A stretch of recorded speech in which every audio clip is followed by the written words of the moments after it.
Check one, check one.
Wow. Hey. Well, welcome everybody. My name's Trevor, and we are going to be talking in-person sales this evening. And I know a lot of you have I see a lot of familiar faces in the room here. I'm sure we have a lot of familiar faces online too. We're going to be, it's kind of cool. This is now the third little business installment I've done. I've done running a successful photo business. 2 weeks ago, we did marketing your photography. Man, it's been 2 weeks and I'm barely remembering titles.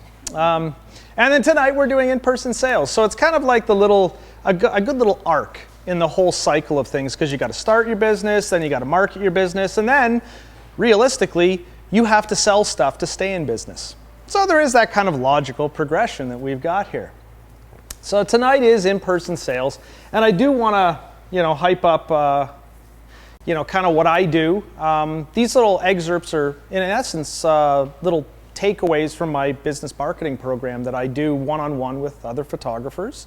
And it's a great little program. I mean, it's designed to take somebody who's got a genre in mind, like I want to shoot weddings, I want to shoot portraits, I want to shoot kids. Like they've narrowed down to that, and then my goal is to make you successful. And I'm going to talk everything from business strategy to pricing to marketing to selling to like everything I can think of, and also tweaked a little bit to what you do so that you can get off the ground and start making some money as a photographer, because there's money to be made. You just have to know how to do it.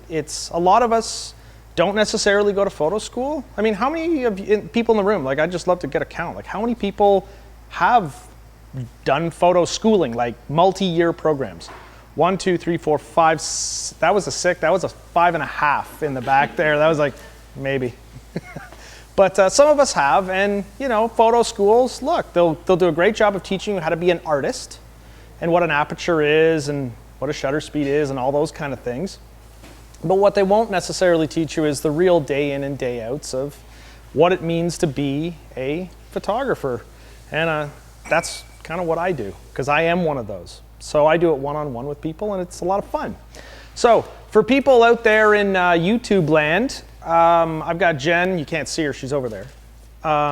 You guys can in the room. You can't really see them either. Everybody go like this, just to prove there's some people. Yeah, okay, so you guys saw hands. There is actually some people in here. The video camera's set up just to get me though.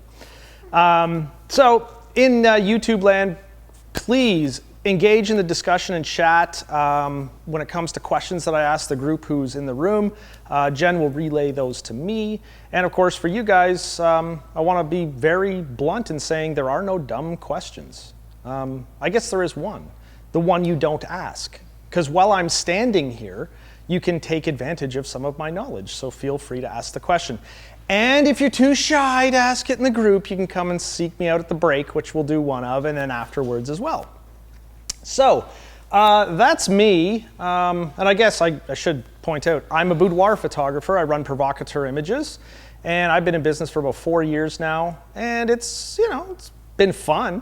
I've always worked in the photo world ever since I started working. I mean, I started working off at camera stores, and I've bounced from Japan Camera to Henry's to then into the distribution side. And that whole arc took me 13 or 14 years of my working life.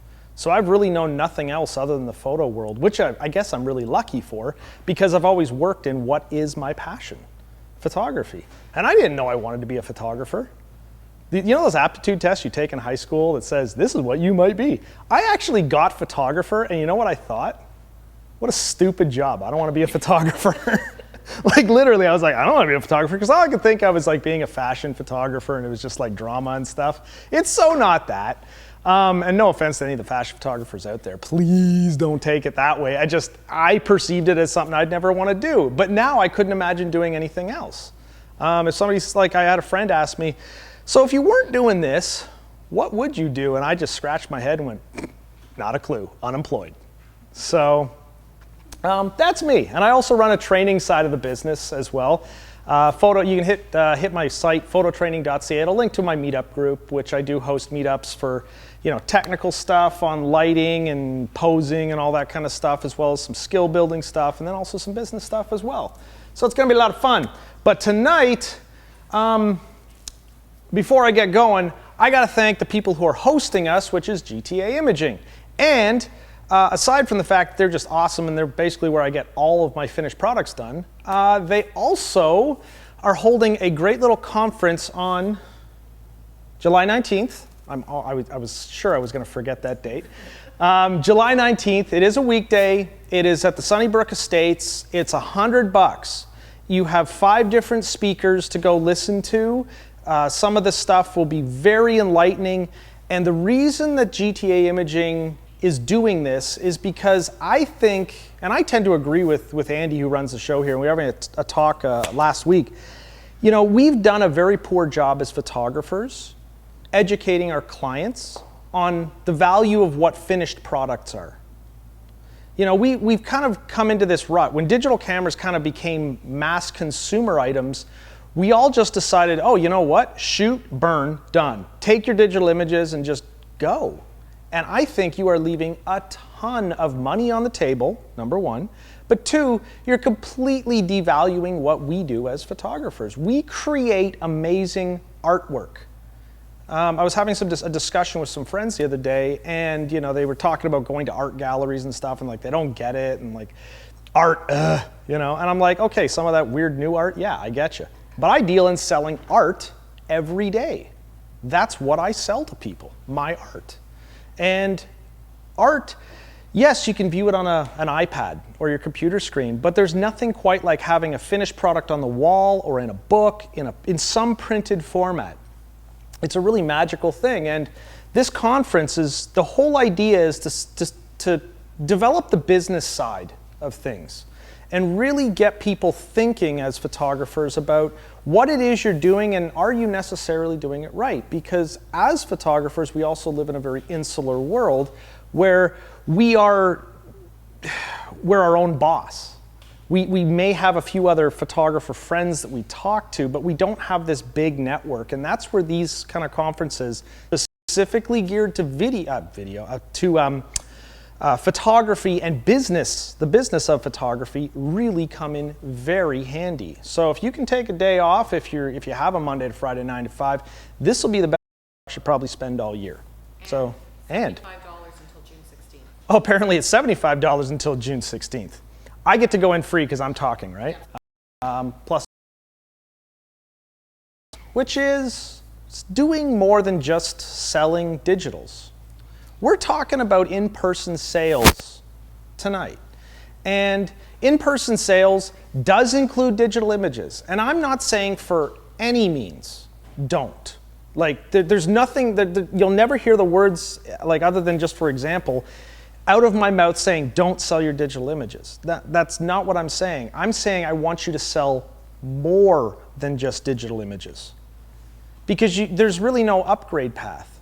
And really, when you think about it, like some customers, all they need is digital files. I get it. If you have a corporate gig, they need stuff and they're hiring a designer to lay out their annual report, I get it. They only want digital images. Fine.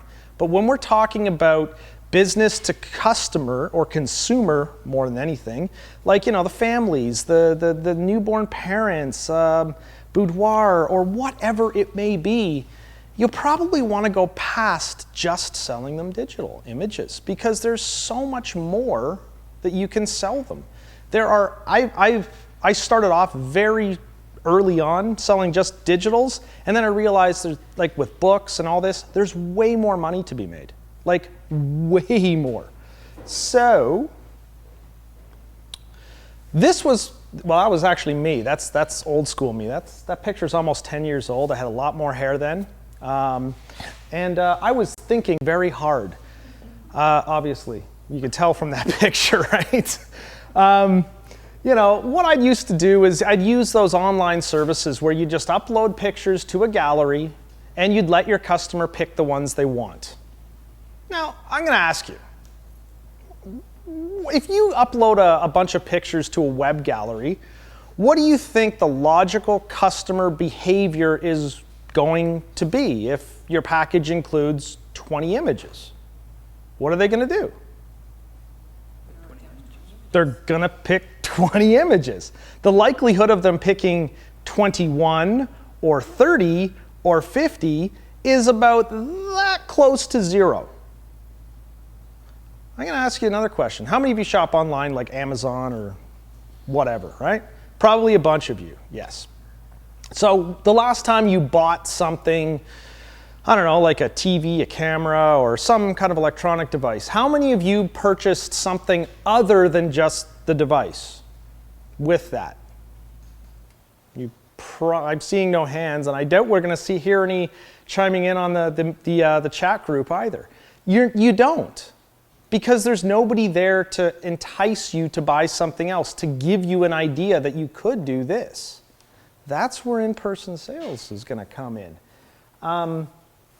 But the other problem I have with some of these put it up online and let them order stuff is you basically have to let them get back to you, and then sometimes, you know, they don't get back to you for a while, and you're like, hey, I'd like to sell something, and then there's no money coming in, and it just was like kind of annoying. And of course, they don't order extra stuff simply because it's human nature to order what the bare minimum is. That is where our great little sales tactic today, called in-person sales, comes into play. Now I'm curious, how many of you are using in-person sales for your one? That's a halfway up hand. It's a full, okay, all right. Oh, I gotcha. Okay, so you actually kind of showcase your finished work in a little video that you will send a link to a client. Yes. Interesting, I like that idea. Doesn't always work. Yeah. Well, if you're upbeat and fun, like, hey, check out my book, you know, like that could be pretty cool. Okay, what else are we doing? Okay, if nobody else is answering, I'm assuming you're selling nothing. Online galleries. Online galleries, I hear. What else? All online galleries. Okay. Now, look.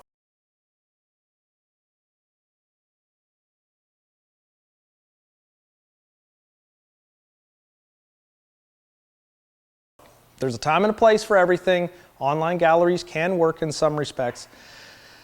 Let's take it one step further. In-person sales are, like, I mean, you got to think about what's all the hype about. Why is everybody talking to me about in-person sales? Well, the simple fact is that you can now engage directly with your customers. And just like the description of this workshop, I told you that you can make $300 to $500 or more dollars per client with in-person sales. And I firmly believe that because I used to do the online galleries. I will, one out of about 50 people might get an online gallery. And it would be extenuating circumstances outside my normal. Okay, but within my normal, people come back to my studio after roughly about a week, and we do an in-person reveal session. And if they can't make it back to my studio, I screen share. Okay? I will talk more about that at the end. But ultimately, they are with me looking at the finished product.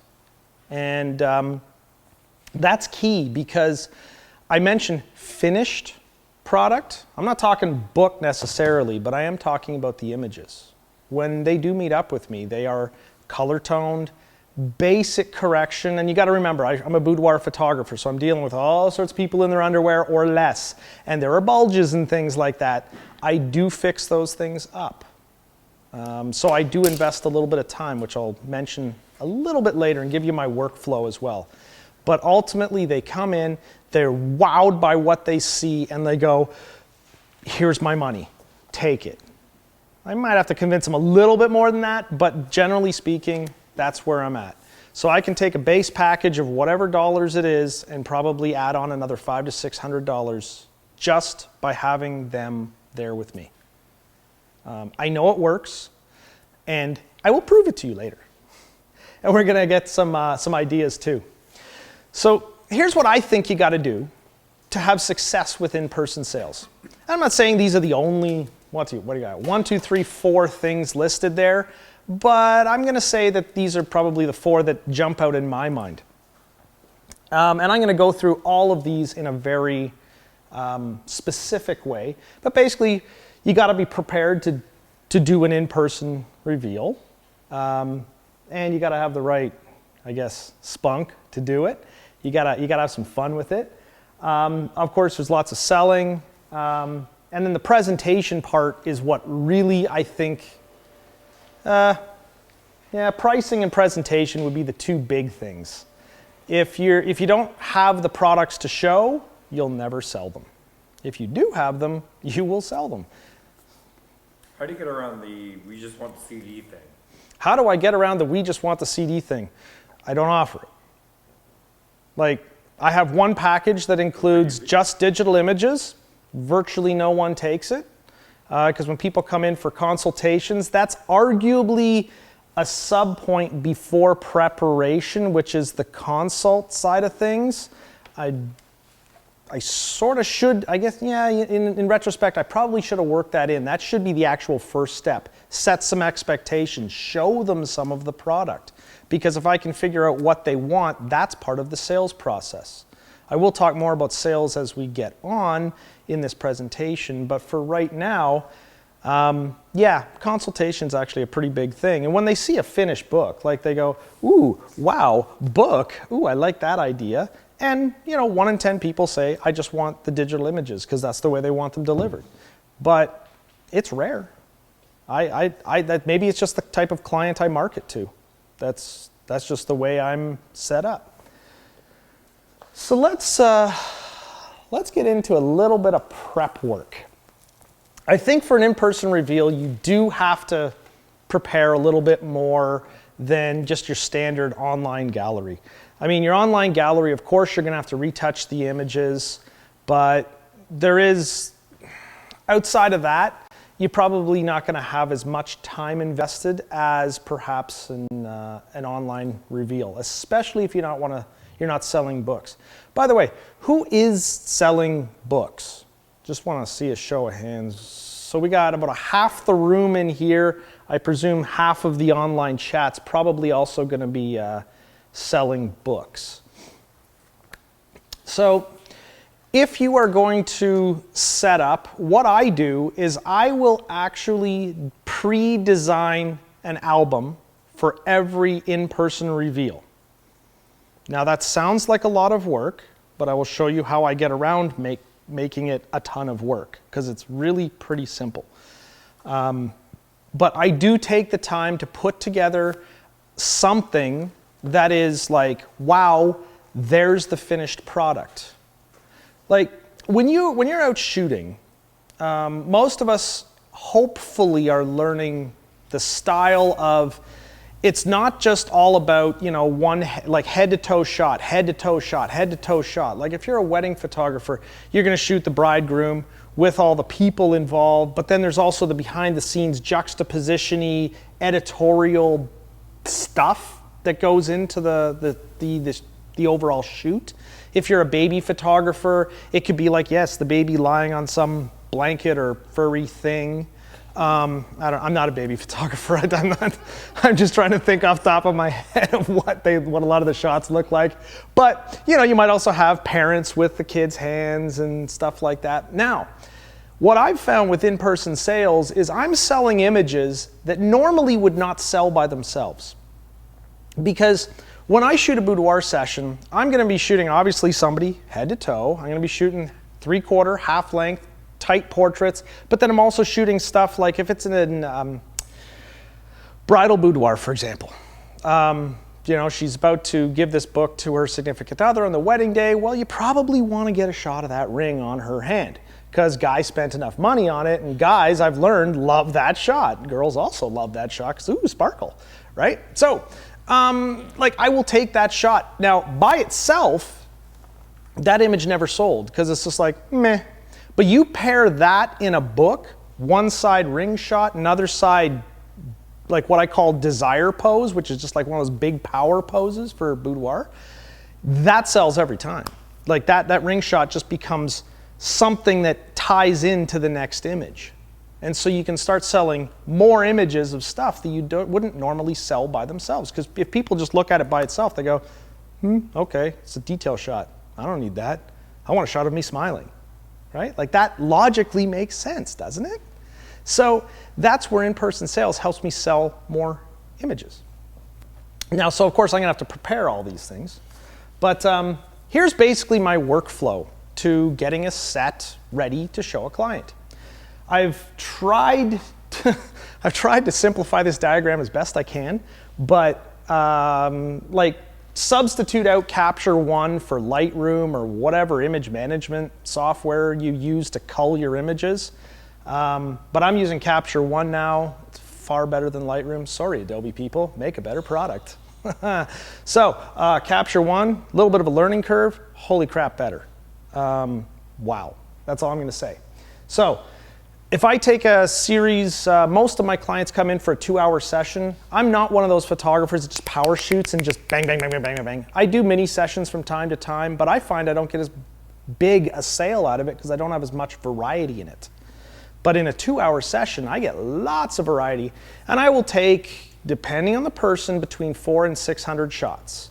I set a new record last week because the person, despite using studio strobes which have no pre-flash, when she'd see my finger going to press the button, she'd do this, and she'd blink, and it was driving me nuts. But what I finally learned is if I go click, and then click like a half second after that, I get her with her eyes open. There was just some weird thing that she just knew the flash was coming, so she blinked, and I just figured out how to work around it. So I had a lot of extra shots. So I had a lot of culling to do in that. But I mean, you know, I'm working with non-professional, everyday people with perceived flaws, which are not really flaws, they're just who they are, right?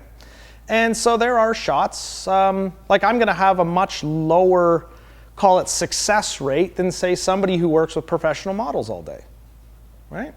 I have one of the hardest jobs in the world, if you really think about it, because, oh, hold on one sec, I'll get to that. I have one of the hardest jobs in the world because I have to get people comfortable in their underwear or less really quick and get great shots. So I do have a, 1 in 5 images might be thrown away. I also may shoot 2 or 3 really quick. So I gotta cull them and then go through Capture One to figure out what they are. And then I'm gonna color tone them inside Capture One and do all my dodge burn stuff.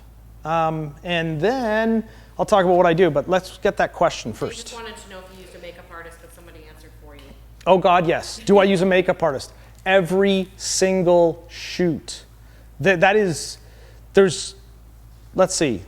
about 2 things that are more or less non-negotiable with a shoot with me. Makeup and hair are gonna happen. I mean, if somebody's got a super short hairstyle, maybe not hair, but makeup, absolutely. The second thing is, in relation to makeup, false lashes. That is non-negotiable. Those are going on your face, unless you're a guy, because that's weird. But, but if you want it, I'm not opposed to it either. So, but yeah, like basically, yeah, you gotta have a makeup artist for what I do. So I take it through Capture One, I cull, I basically get my images down. Usually I have to do 2 passes. I literally go through and I'm like, yes, no, yes, no, yes, no, yes, no, yes, no. I have a half a second to decide whether I like that shot or don't like that shot. If it's a maybe or a yes, I mark it as a yes. If it's an obvious weird pose or gang signs, I get gang signs, believe it or not. Like, it's weird. Sometimes people are doing this. And jazz bra hands, I get that all the time. So like, there's obvious shots that I'm just gonna toss and we're not gonna use those.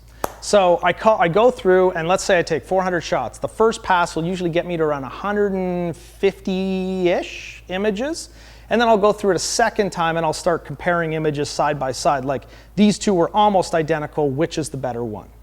And by what I'm ultimately trying to do is I want to pare this down to about 70 to 90 images. With that 70 to 90 images,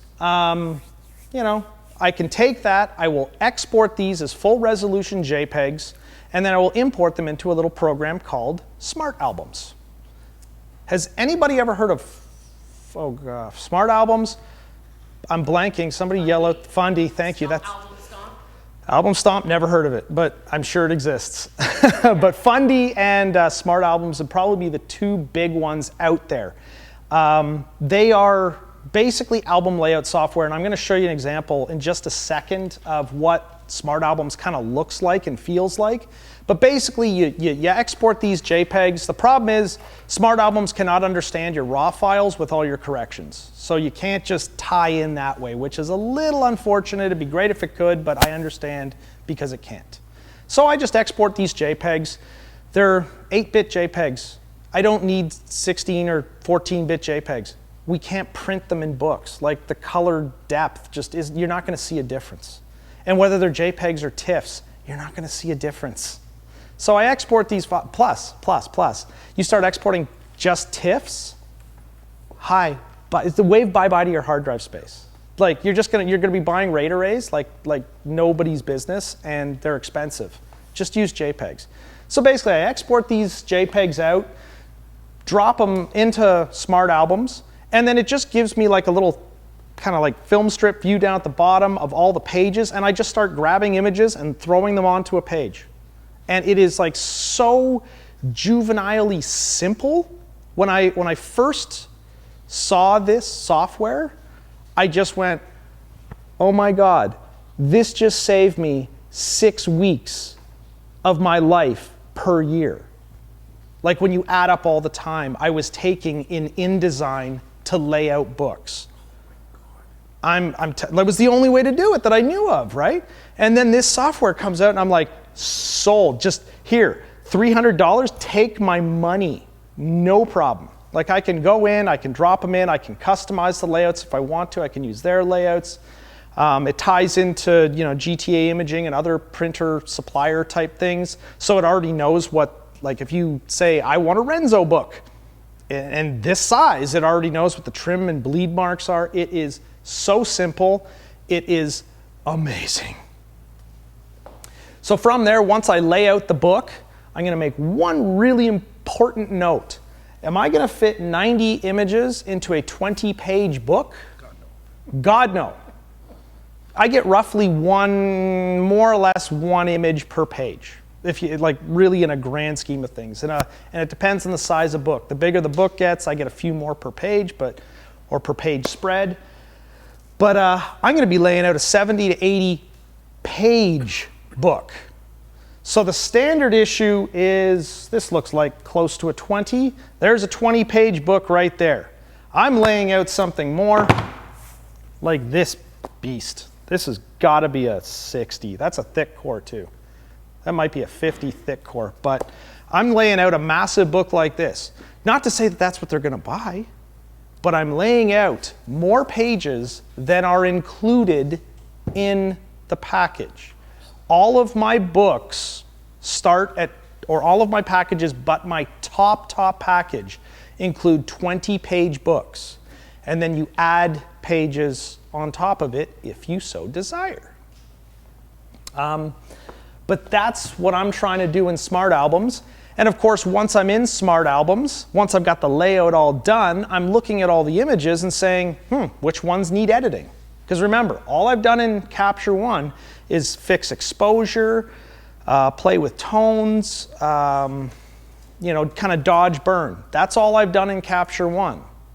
Now I basically have to dish over to Photoshop, and you just hit this little wicked little Command E or Control E on your PC when you're in Smart Albums, when you have the image selected, and it just goes, oh, I'll open this in Photoshop.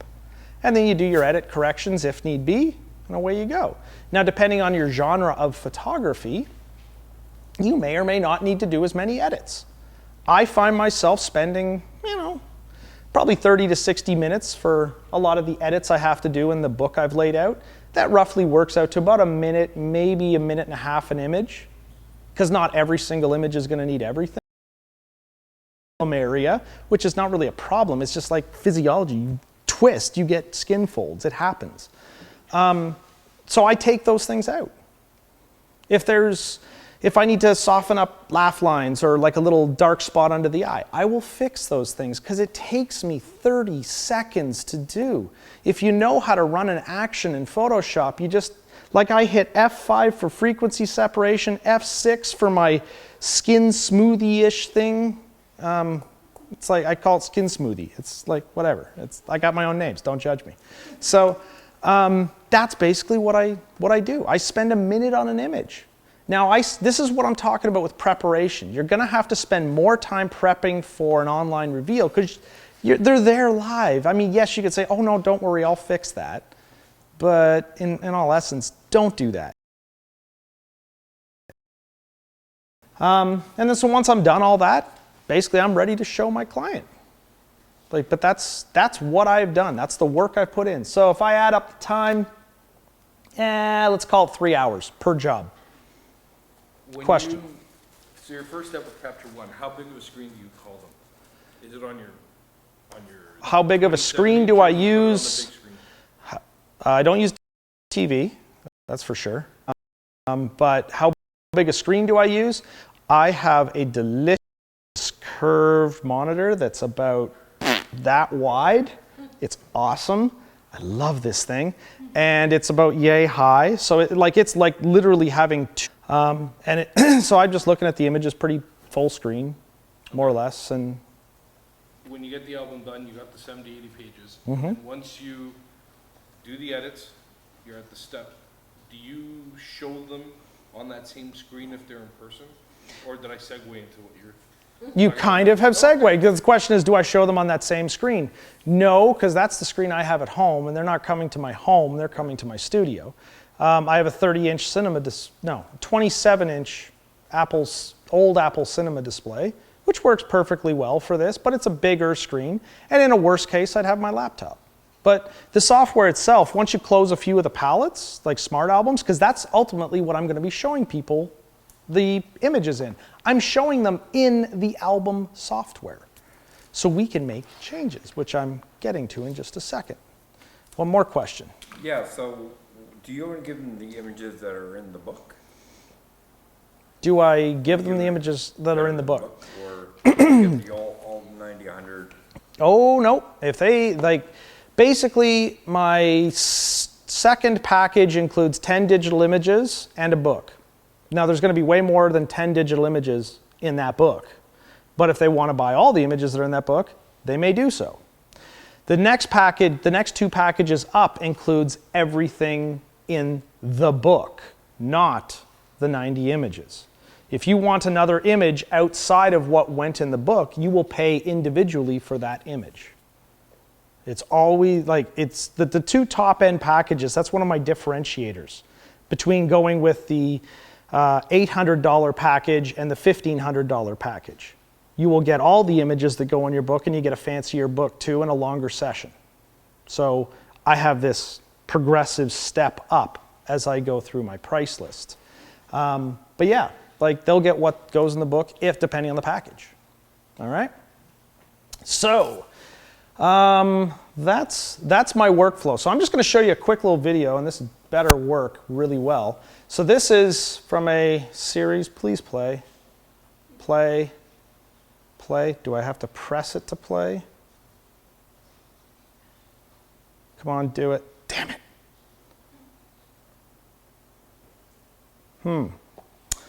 Well, I guess I should have tested this on Keynote Live. Okay. Maybe it's either loading this video or I don't know what it's doing, but I'm going to go back to the thing, hopefully, and I'll explain what is going to happen. Please go back. Really? Hang on a sec, guys. Possibly the coolest thing ever. And this is why I said it would save me weeks, a year, when you added up all the time I was wasting doing this a more manual way.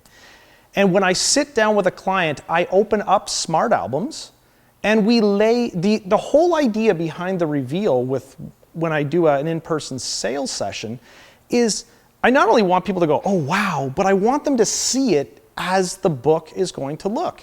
And then part of the deal is that we are going to then take out the images that they don't like and then keep the ones they do like. And if this did decide to play, you would actually see that happening. And if it won't, it won't. I don't care. But I actually have this book with me because this is a client of mine that's okay with me using these images, by the way. And I can't tell you how awesome it is. By the time the reveal is done, I don't need to send like a proof off to the client to say, hey, do you want to approve this book? Like, or do you want to still make any changes? We've made all the changes at the in-person sales session.